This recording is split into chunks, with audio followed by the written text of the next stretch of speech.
Hey friends, welcome back to Homestead on a Prayer. We're out here by the garden today. You can see the garden is kind of winding down, but we are actually taking the first step towards getting ready for the 2025 gardening season today.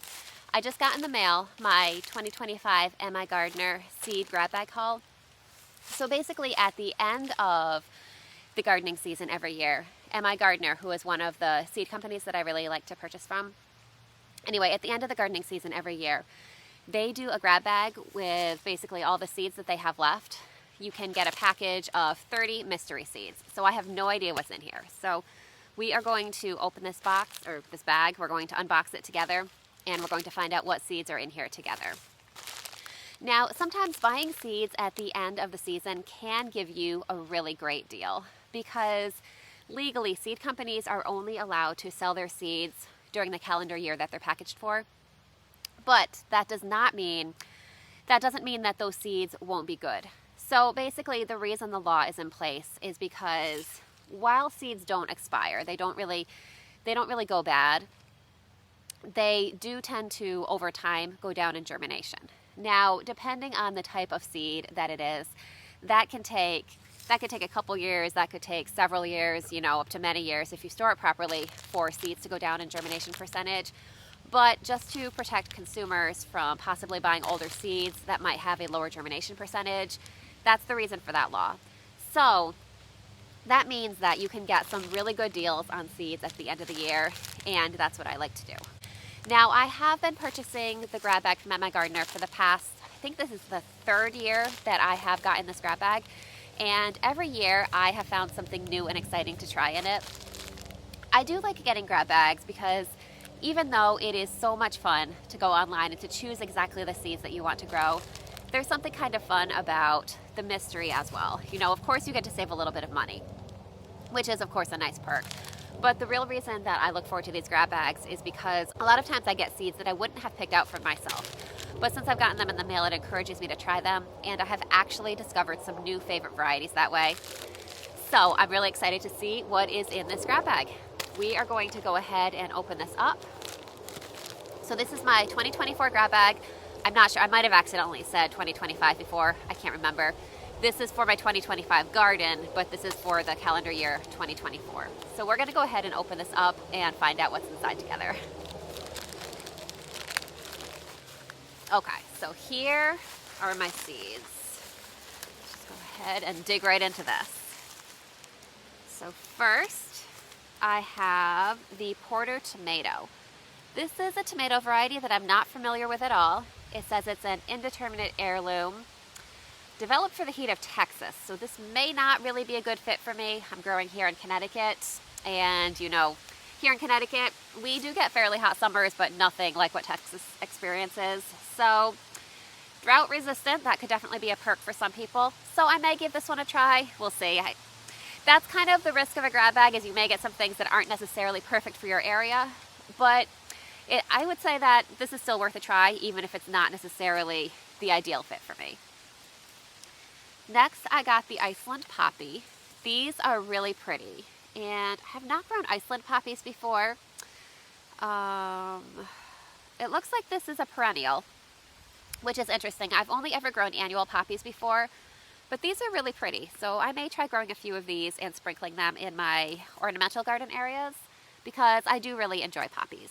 If you have grown perennial poppies before, specifically if you've grown the Iceland poppy, I would love to hear how they do for you.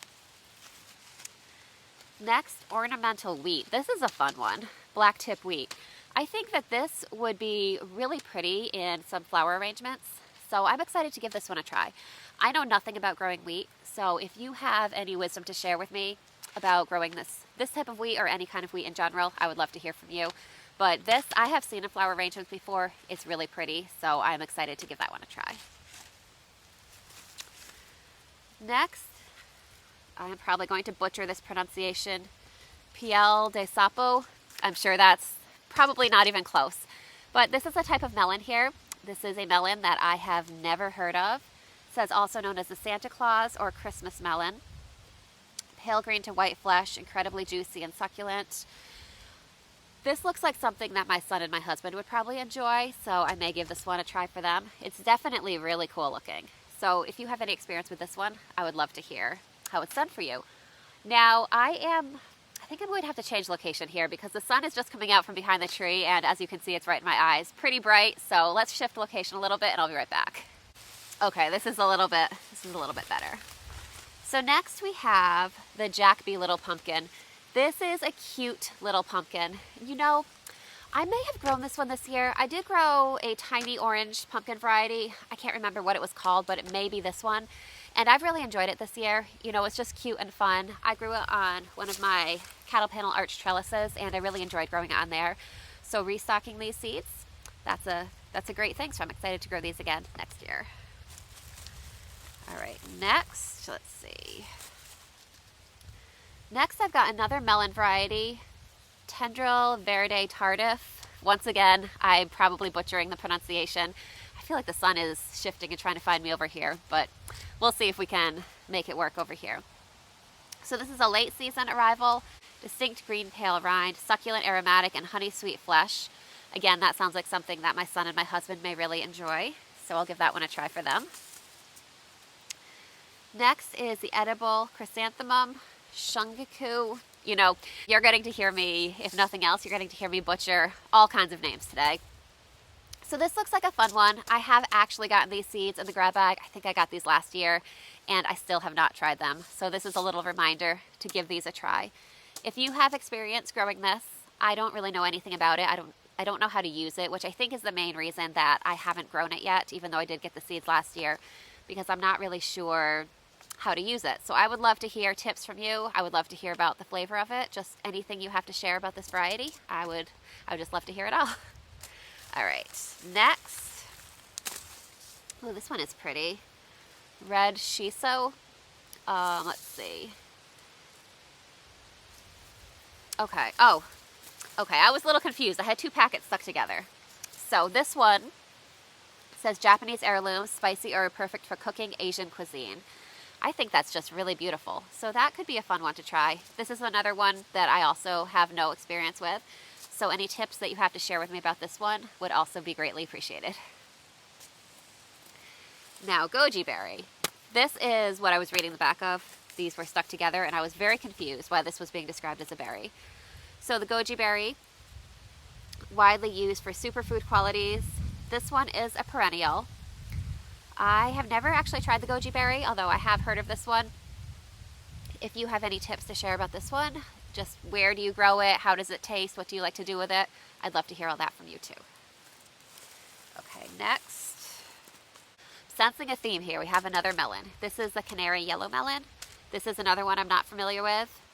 I am not really a big melon person myself, but my husband and my son do really enjoy melons, so I will be giving all these melons a try for them.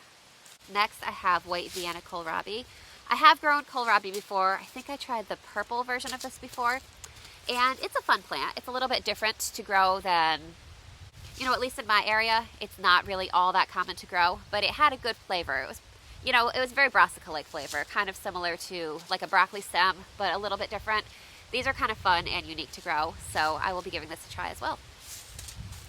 All right, we shifted location yet again. I'm sure the sun's probably going to find me here too. But we moved over a little bit, and for the moment, the sun is not in my eyes. So here we go with fenugreek. This is an herb that I have heard of. I have heard of this mostly as being helpful for nursing mothers. I have never actually tried it myself. If you have any other suggestions for how to use this, I would love to hear from you. I don't know if that's something that you use in cooking or if you mainly just use it medicinally. And wow, the trees keep shifting in the wind and the sun is going to find me wherever I am, I think. So we're just going to make the best of it. So again, you're sensing a theme here, I'm sure. A lot of these are very unfamiliar to me. That's what happens when you get a grab bag. So I would love to hear from you any suggestions that you have for growing or using any of these seeds that I'm getting here. Okay, next we have the Southport White Globe onion. And it says that this is a bunching onion. Long day, that's good. Where I am here in Connecticut, we have to grow long day onions. Depending on what part of the country, I keep saying the country, I realize that many of you may not actually be in America. but America is where I'm familiar with growing. So if I say that, I'm not trying to exclude anyone from other parts of the world. That's just the area that I am familiar with, and that's the area that I can speak to. But depending on what part of the country you're in, that can affect what type of onion you need to grow. So in the northern part of America where I am, we would grow long day onions because during the middle of summer, our days are very long. If you live in the southern part of America, then you would grow short day onions. So this is the correct onion for my area. If you have been following with me for a while, you know that I am continuously not all that successful when it comes to growing onions. So that's another thing. I am familiar with eating and cooking onions, so I don't need help there. But I would definitely like your help growing onions. I have tried growing onions many times and never really been successful. I get a lot of very small onions, so I would appreciate any help that you could give me there.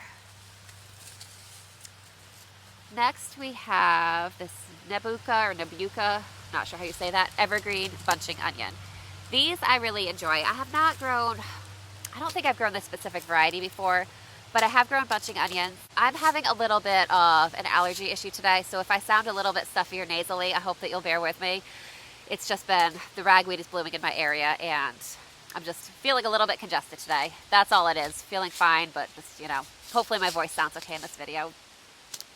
So these evergreen bunching onions, as I said, I don't think it's this specific variety that I've grown before, but I do really like these. They're easy to grow. This is the one kind of onion that I actually have grown with success, so I am happy to grow these again. Next is the Oregon giant snow pea. I really love growing peas. Those are one of my favorite things to grow, partly because in my area, spring can feel very late. It takes a long time for the weather to really warm up. And peas are one of the things that you can grow very early on in the season, or you can plant very early on in the season, even in the north here in Connecticut. So I primarily grow snap peas, but I do occasionally add snow peas into the mix as well. So it looks like this coming season, we'll be growing snow peas in addition to the snap peas. I have grown this variety before, and it's a really good one, so I'm happy to restock that. Next, I have the green sausage tomato. These are really interesting looking. Historically, I have not been the biggest fan of green tomatoes, but I'm always willing to give a new variety a try. So this is not a variety that I've grown before, but they are really interesting looking with those stripes. So if you have any experience with this variety, please share. Next we have the carbon tomato. So I have never grown this tomato before, but I have heard great things about it, so I'm excited to try it. You can see it's one of those really richly colored tomatoes that I really like. It looks like it's a deep, probably considered a purple or black tomato. So this is one that has been on my radar as a potential to try, so I'm excited to get seeds for this one. Next we have the Drusba tomato. This is not one that I'm familiar with, but it says uniformly round and red, juicy, slightly tart. That sounds good. Also known as a mini beefsteak, making it perfect for burgers and sandwiches. So this looks like a good one to give a try to. This is not one I've grown before either, so we're branching out and trying a lot of new varieties today. Next I have the Gold Rush wax bean. I haven't grown this specific variety of beans before, but I have grown yellow wax beans before, and they're good. They add some nice variety to my bean harvest, so I'm excited to... I did actually put on my list for this coming season to try out a few new varieties of bush beans. I had not chosen specific varieties yet, so it looks like one of them is chosen for me. So I'll be excited to grow these. Next, I don't really know how to pronounce that, but this looks like a drying bean. So it says a beloved heirloom bean variety, cherished for rich history and versatile culinary applications, warm earthy flavor, creaminess when cooked. So these seem like a good variety. I just want to see if it says if they are pole varieties or bush variety. Yeah, okay, so these are bush beans. So the nice thing about growing bush beans is that they don't need any support. They don't take up a lot of space, so you can kind of stick them here and there in amongst your other plants, kind of wherever there's a little bit of room. These are a great option to stick in there, so this will be another fun bush variety to try, this one as a drying bean. Next we have the bicolor pear gourd. I don't believe that these are edible. I think that these are ornamental. I have not grown gourds before, but they are really beautiful, and my kids will definitely really enjoy these. So I'm thinking maybe this would be a fun thing to put on one of my arch trellises, kind of mixed in with the mini pumpkins. I think that would make a really pretty fall display. Next, a microgreen mix. This I will definitely use. I love growing microgreens.